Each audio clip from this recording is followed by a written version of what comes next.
मामले थमते नजर नहीं आ रहे। एक ऐसा ही मामला सामने आया सतना में, जहां एक दुल्हन दहेज का दंश झेल रही। मंडप सज चुका था, शहनाइयां बज रहे थे, लेकिन उसी दौरान आई एक फोन कॉल ने सभी के होश उड़ा दिए। दूल्हा पक्ष की तरफ से एक ऐन वक्त पर कार की डिमांड कर दी गई। दुल्हन पक्ष की तरफ से मनाने की तमाम कोशिशें की गई, लेकिन बावजूद इसके दहेज लोभियों का दिल नहीं पसीजा। मामला एक आरक्षक के साथ जुड़ा हुआ है, जिसके चलते अब पुलिस महकमा भी आरोपियों को बचाने की कोशिश में जुट गया।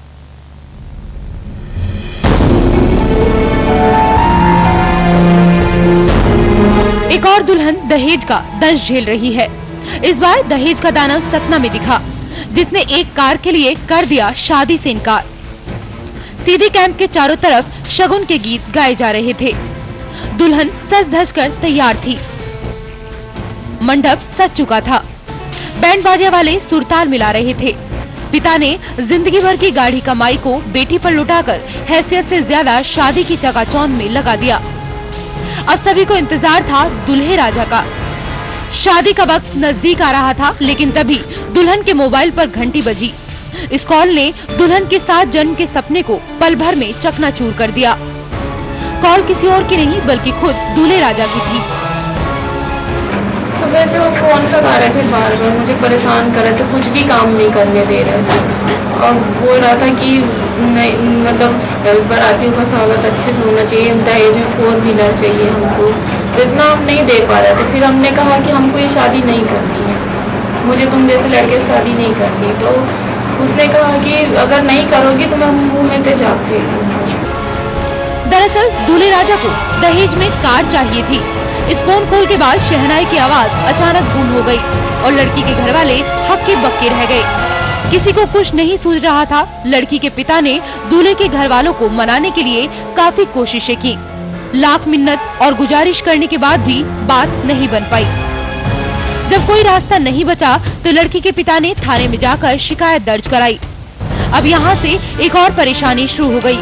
दरअसल दहेज मांगने वाला ये दूल्हा कोई और नहीं बल्कि सिविल लाइन थाने में आरक्षक के पद पर तैनात मनोज वर्मा है। जब वर्मा जी खुद ही पुलिस वाले हैं तो भला कोई उनका क्या बिगाड़ लेगा। देखिए, रिपोर्ट तो मैंने थाने में जाके दे दिया, मगर मेरे को लगता नहीं कि कार्रवाई करेंगे, क्योंकि अभी तक कोई ना पुलिस वाला है न कोई अधिकारी आए। किस तरह की कार्रवाई आप चाहते हैं? मैं चाहता हूँ कि हमारा 4-5 लाख रुपए से ऊपर लग गया है इस काम में, तो ये उसको सजा मिले और हमारा पैसा वापस हो जाए। सर, लग गया पूरा महकमा वर्मा जी को बचाने में। थाने के सहकर्मी तो छोड़िए, पुलिस के आला अधिकारी भी बिचौलिए बनकर मामले को रफा दफा करने में जुट गए। गिरफ्तारी तो छोड़िए, केस दर्ज करने को भी नहीं तैयार हुए पुलिस वाले। इस पुलिस वाले को दहेज में चाहिए थी कार ना मिलने पर इसने कर दिया शादी से इनकार। अब पुलिस वाले भी रिपोर्ट लिखने के लिए नहीं है तैयार। इसे पुलिस वालों की दबंगई न कहें तो आखिर क्या कहें। सतना से शिवेंद्र बघेल के साथ ऋषु त्यागी, साधना न्यूज।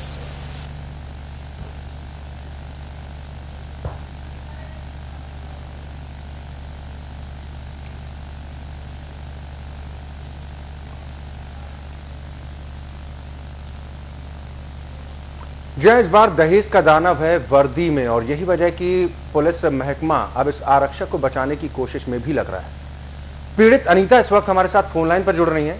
अनीता, बहुत स्वागत है आपका साधना न्यूज में। क्या कुछ हुआ था, आप बताइए। जी धन्यवाद।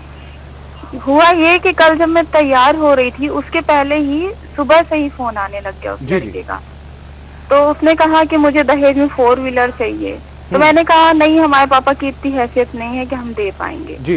तो उसने बहुत ही गाली गलौज और भद्दी पता नहीं क्या क्या गालियां शुरू कर दी और उसने मुझे जान से मारने तक की धमकी दी। यदि बोला कि अगर शादी नहीं, हमने साफ साफ कह दिया कि हम ये शादी नहीं करेंगे, अगर मुझे पहले पता होता तो मैं आपसे कभी शादी नहीं करती। तो उसने कहा यदि शादी नहीं करेगी तो मैं तेरे मुंह पे तेजाब डाल दूंगा और जान से ही मार दूंगा और तेरे भाई को ही मरवा दूंगा, ऐसा कहा उसने। और शराब भी पिया था उसने जी। तो मैंने साफ साफ कहा कि तुम बारात मत लेके आओ। अनीता, आप जिस तरीके से कह रहे हैं कि शादी के ऐन वक्त पर कार की डिमांड रख दी गई थी, क्या इससे पहले भी 4 व्हीलर की मांग की गई थी? जी हाँ, उस पे पहले 4 व्हीलर नहीं बल्कि कैश की ज्यादा मांग की जा रही थी। उन्होंने तिलक में बहुत ज्यादा पैसा मांगा था, लगभग 1 लाख रुपए की डिमांड की गई थी। तो हमने कहा कि इतना नहीं हो पाएगा। फिर मेरे पापा ने एक पैशन प्रो दी है तिलक में, सबके लिए कपड़े गए हैं और कैश भी गया है 22,000 रुपए। जी अनीता, आपने अब इस पूरे मामले की शिकायत कुलगांव पुलिस से की है, क्या कोई कार्रवाई का आश्वासन मिला है आपको? जी हाँ, कार्रवाई का आश्वासन मिला, FIR दर्ज हुई है और मुझे बहुत खुशी है कि मैं उस दरिंदे के चंगुल से बच गई। मुझे बहुत गर्व है अपने आप पे कि मैंने ऐसा काम किया। बिल्कुल अनीता, दहेज के दानवों से तो आप बच गई, फिलहाल आप क्या चाहते हैं, किस तरीके की कार्रवाई होनी चाहिए आरोपी के खिलाफ? मैं ये चाहती हूँ कि मेरा अब तक जितनी भी मेरे पापा की कमाई और मेरी कमाई लगी है वो सब मुझे वापस मिल जाए और बस उसे सजा मिलनी चाहिए। चलिए, बिल्कुल, बहुत बहुत शुक्रिया अनीता, साधना न्यूज के साथ जुड़ने के लिए, अपनी व्यथा हमें सुनाने के लिए। तो एक और दुल्हन है जो दहेज का दंश झेल रही है और इस बार दहेज का दानव देखने को मिला सतना में। फिलहाल अब लड़की के परिवार वाले इस बात को लेकर बेहद खुश हैं कि उनकी बेटी की जिंदगी खराब होने से बच गई, लेकिन सवाल यह है कि वर्दीधारी इस दहेज के दानव के खिलाफ कार्रवाई प्रशासन कब करेगा। यहां पर वक्त एक और छोटे से ब्रेक का, जल्द हाजिर होगा।